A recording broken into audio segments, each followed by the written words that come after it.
some lovely words for you when you weren't here. Good. Hello, my name is Adey, and I'll be presenting on the biochemical properties of glutathione. So just a quick overview of what I'll be presenting today. I'll go over some background information necessary to understand what glutathione is, and I'll go ahead and define what glutathione actually is, and list out its important biochemical properties.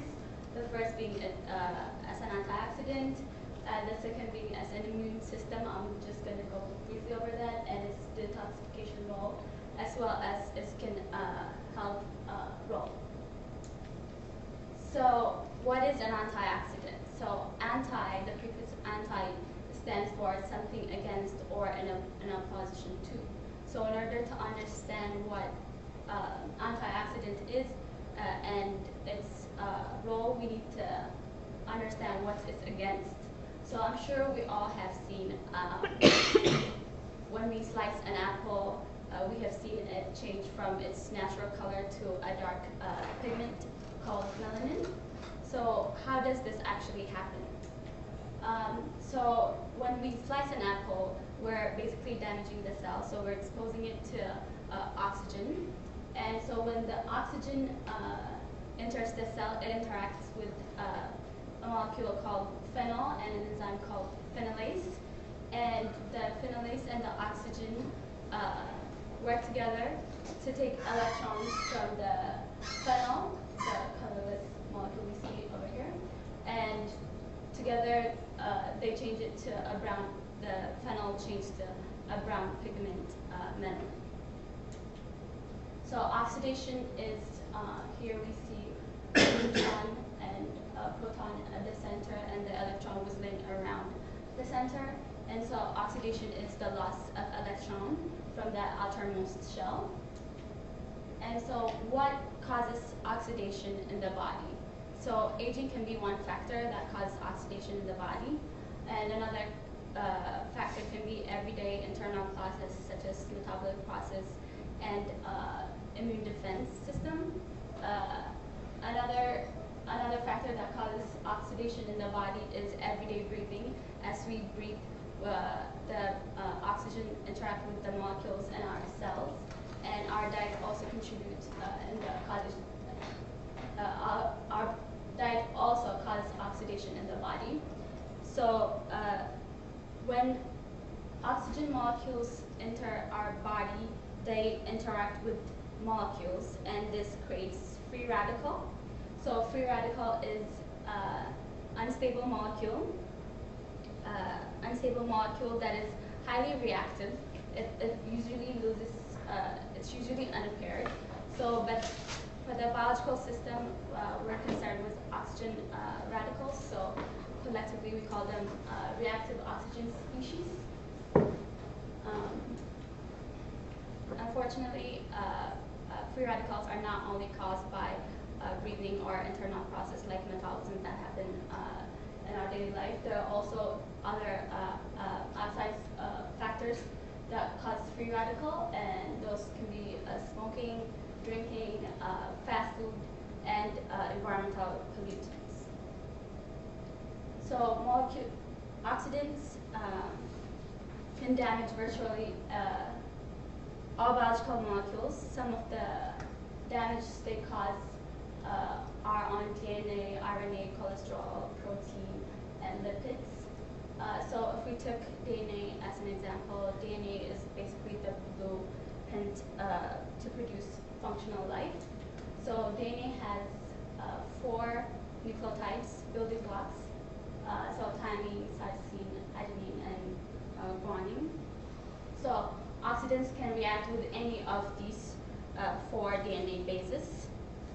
But of the 4 bases, guanine is the most sensitive towards oxidative attack, specifically at the 8th position carbon. So this site is not normally involved in bonding with other nucleotides. So it could get oxidative attack, single-stranded or double-stranded. So the abstraction of proton from this side results in the guanine being changed to 8-hydroxyl diazoguanosine, and this causes the nitrogen over here to rotate around its phosphate backbone, and so it can orient itself like this and interact with another nucleotide, and this causes base pair mismatch.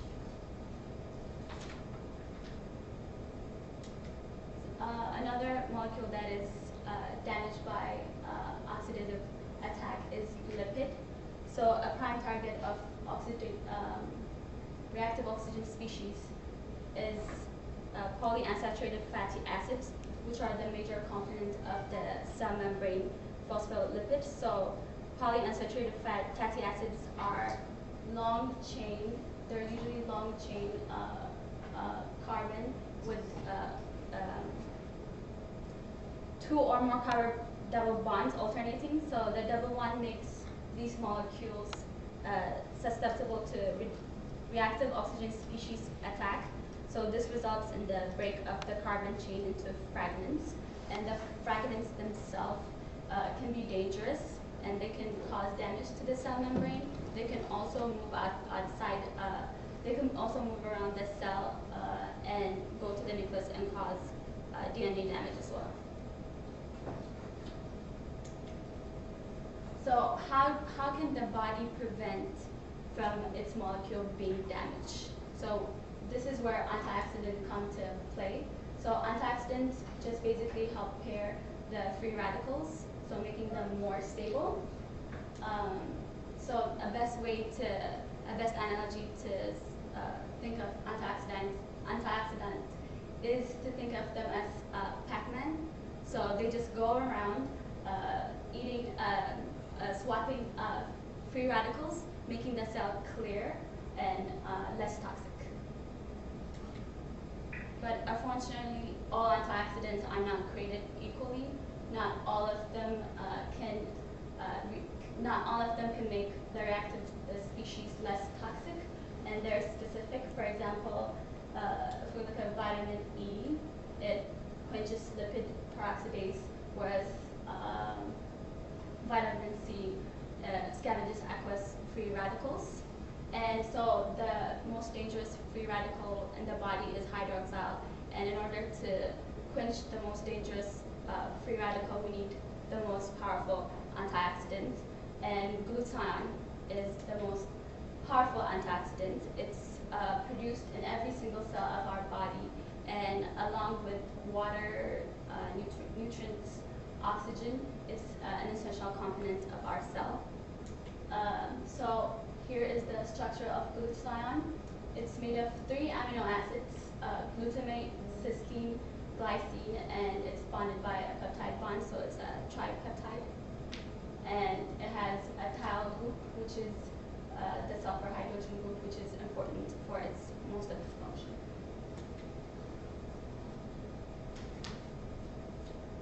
So here the reduced form of glutathione, which is GSH, is an antioxidant, and it helps make reactive species less toxic. But in doing that, it loses its hydrogen, and it turns into the disulfide form of glutathione, which we see here. And but fortunately for us, for our body, we have glutathione reductase, which is an enzyme which helps convert the disulfide glutathione form into its active form.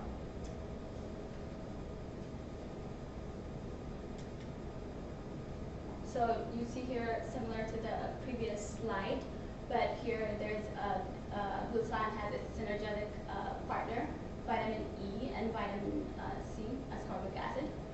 And each one of these antioxidants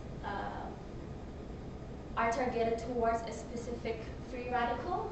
And so in doing so, making the free radical less toxic, they themselves get oxidized,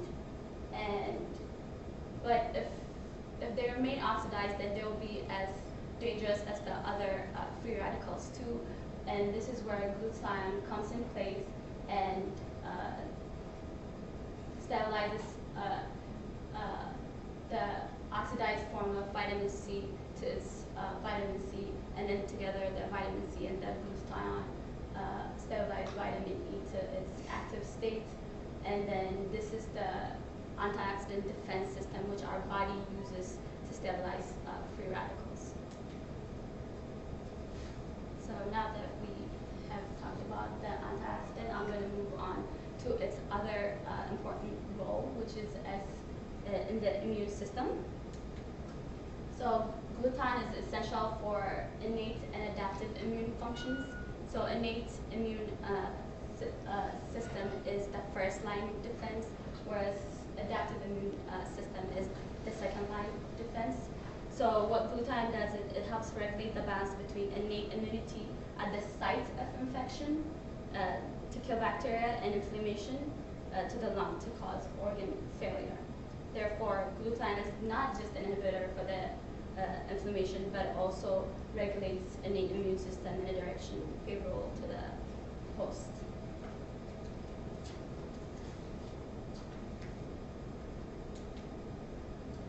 The other important role of glutathione is as a detoxificant. So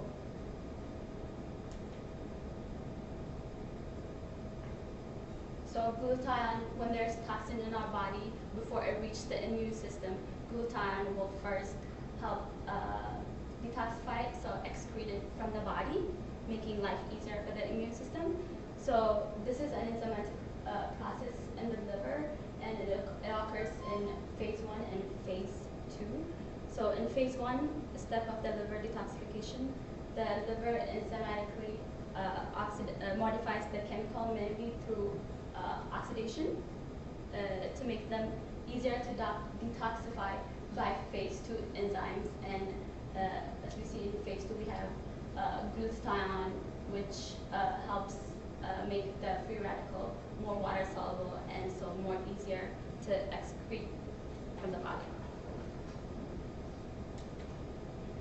So what we want to do is to maintain balance. So we don't want too many free radicals floating in our body, and we always want to be on the positive side of antioxidant, so have more antioxidants so there wouldn't be any oxidative stress in the body.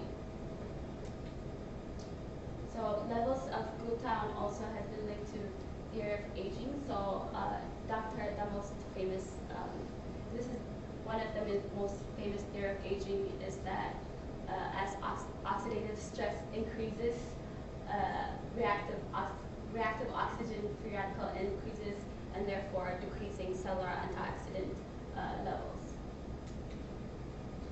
So in a study done by Martin and colleague, they try to look at free radical in relation to age and disease. So they measure, to see the effect, they measure plasma glutathione and lipid hydroperoxidase in healthy young, healthy older, and elderly patients, outpatients, and elderly inpatients. So their hypothesis is as we age, lipid hydroperoxidase increases and glutathione decreases. So this is the result that they found. So on the x-axis, we can see the different groups. So from healthy young to elderly inpatients. And then on the y-axis, we see concentration of lipid hydroperoxidase in micromolar per liter.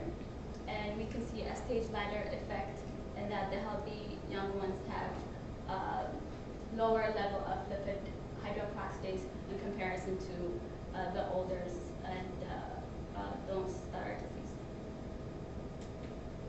And then this is from the same paper, and then they're just looking at glutathione level here, and they're using the same participants. So here we see a step ladder effect, but backwards this time. And so the healthy young ones have higher level of glutathione, and the elderly patients have lower level of glutathione. And we can see a negative correlation between levels of antioxidant and free radicals. So the other bonus benefit of glutathione is in the skin and maintaining skin health. And so before I talk about its proposed mechanism of maintaining skin health, let's quickly go over what melanin is and melanin synthesis. So here we have a diagram of the skin, the inner layer of the skin, the dermis, and the outer layer of the skin, the epidermis. And so melanin, which is responsible for the color of our skin, which is synthesized by melanocytes, is found on the epidermis.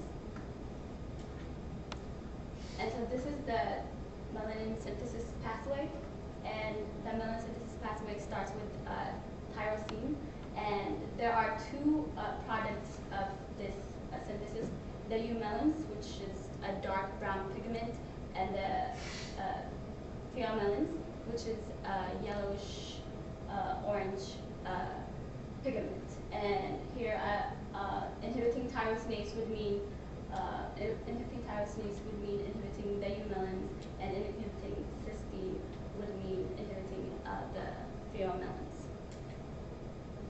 So one of the many proposed mechanisms of action for glutathione that I want to focus for today is its ability to quench free radicals that activate tyrosinase activity. So here we have UV radiation, and UV radiation causes free radicals, and then the free radicals then activate tyrosinase, which help activate the eumelins, the brown pigments. And so what glutathione does is it helps quench those free radicals, so tyrosinase won't be activated. So even though it doesn't directly inactivate tyrosinase, it prohibits it from being activated by quenching the free radicals, and therefore inhibiting the dark pigment from forming. So a study done by Hearings looks into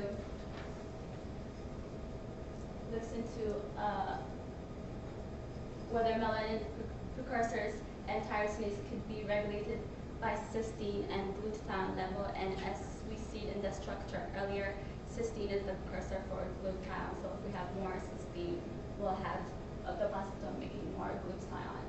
So to address this issue, they looked at cysteine level and glutathione level in normal cell and in melanoma cell.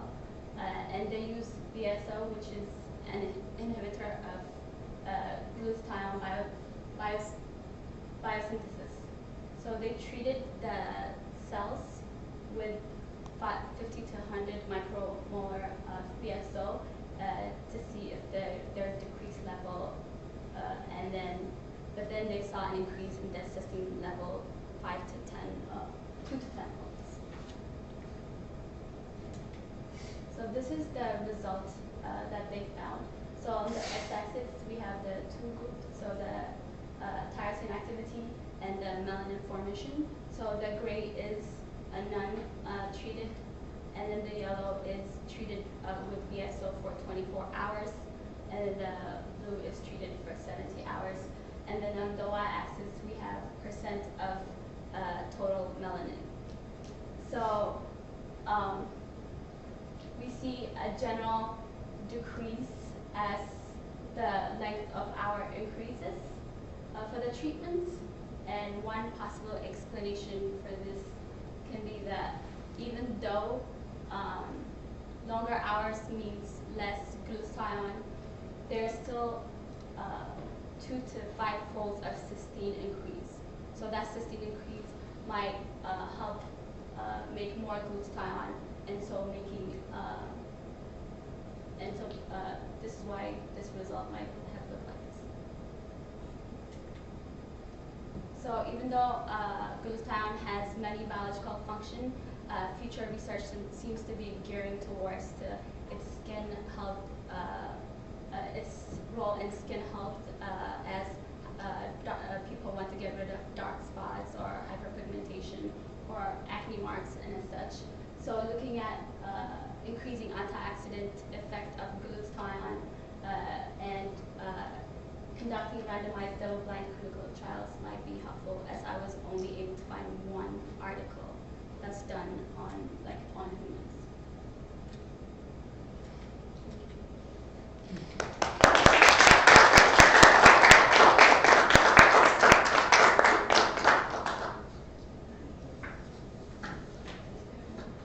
All right, so you had a few slides where you talked about lipid hypoperoxide levels, when you called it lipoperoxidase levels. So can you tell us which one it is?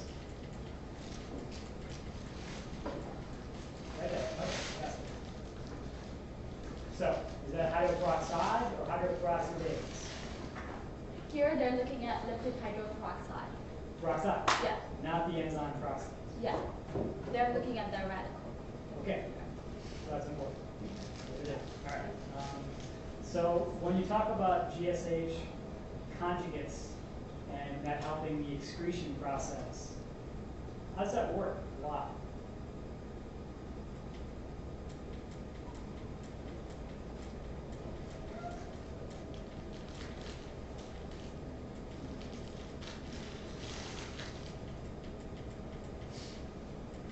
Yeah.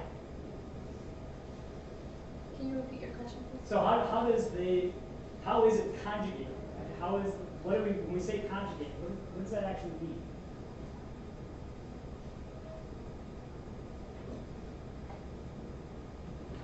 It helps. Well, the phase 1 reaction creates free radicals for the glutathione to quench. So in phase 2, the glutathione makes it, so it changes it to water and another water-soluble compound. So it gets, That's CYP, right? That's cytochrome P450. yeah. That's not just going to make radicals, right? No. Not also. It's going to just make polar groups, right? Yeah. OHs and such. And so I think the GSH isn't only reacting with radicals in this process. I don't think it's mostly reacting, because there's not that many radicals in the body. I think the conjugate is just some new bond between glutathione and something that now has an OH. When I was making this, I was only concentrating on its ability as a detoxificant. So the paper I read were mainly on that and not creating. Okay.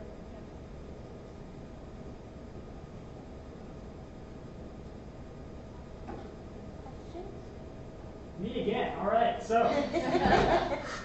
waffles. There was there. I saw one in front. Go ahead. Do we have a question? I was going to say, is glutathione only exclusively made in cells, or is there an external source? You can get it.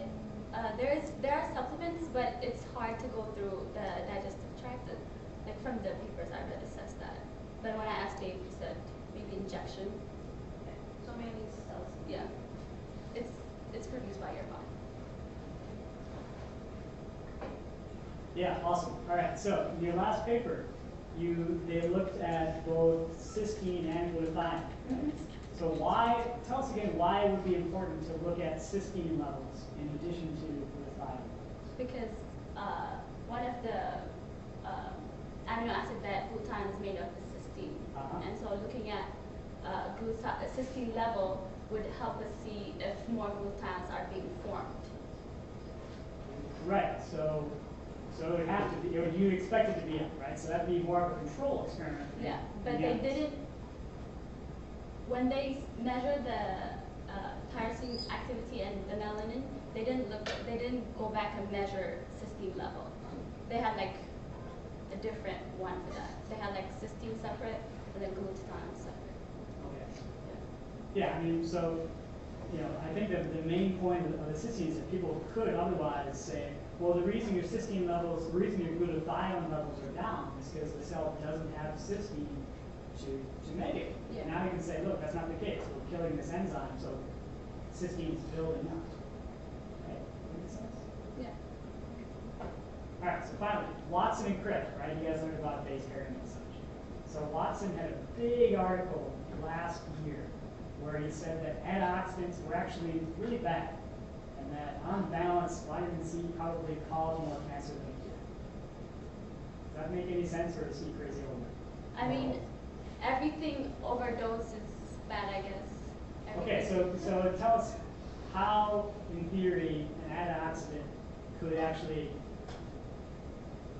not cause, but lead to more cancer.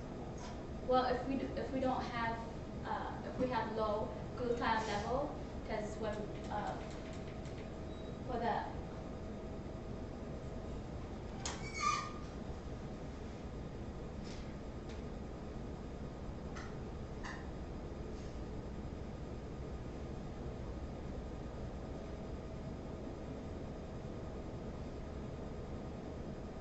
so here, if we don't have enough glutathione to combat the free radicals from vitamin C, then vitamin C can be as dangerous as any other free radicals. Okay, so are free radicals always bad? No, they Okay. help. They're not always bad, but the accumulation of free radicals is bad. Yeah. Okay, so what are some ways the radicals are good? Well, they can help in cell signaling, and Okay. they can help in immune defense system. Okay. Immune defense, how'd that work? I think, if I'm not wrong, maybe helping in I'm going to say phagocytes. Yeah, or like killing cells that maybe should be killed, like baby cancer cells that are already messed up already, and oxidants can come in and kill them. And so antioxidants might be protecting the bad cells along with the good. So in this case, in autophagy, and Ben's talk as well, it's not like autophagy and antioxidants are always good. The body has a very fine balance of oxidation. Yeah. And I have a slide for that, where we need to maintain oxidation. Yeah, but your slide wasn't balanced. It was Yeah, way down. yeah. But I was trying to show that oxidative stress is bad for your body. Excess oxidative stress. Yeah. Yes.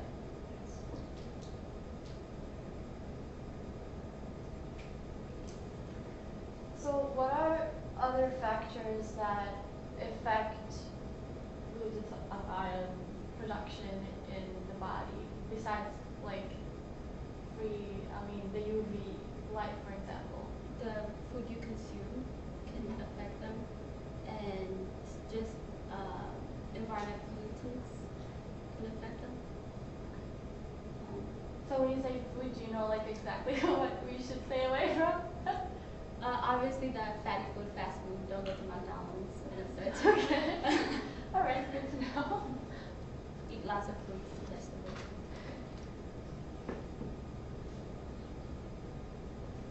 Any other questions?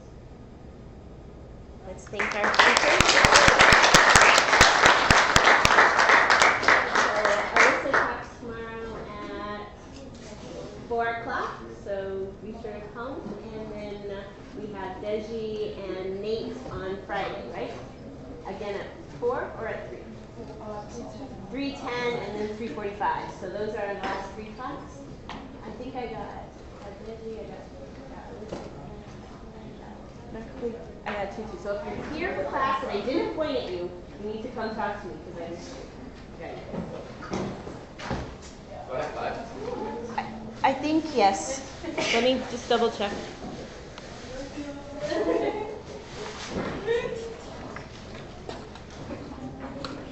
You have 5. I do? Yes. Thank you.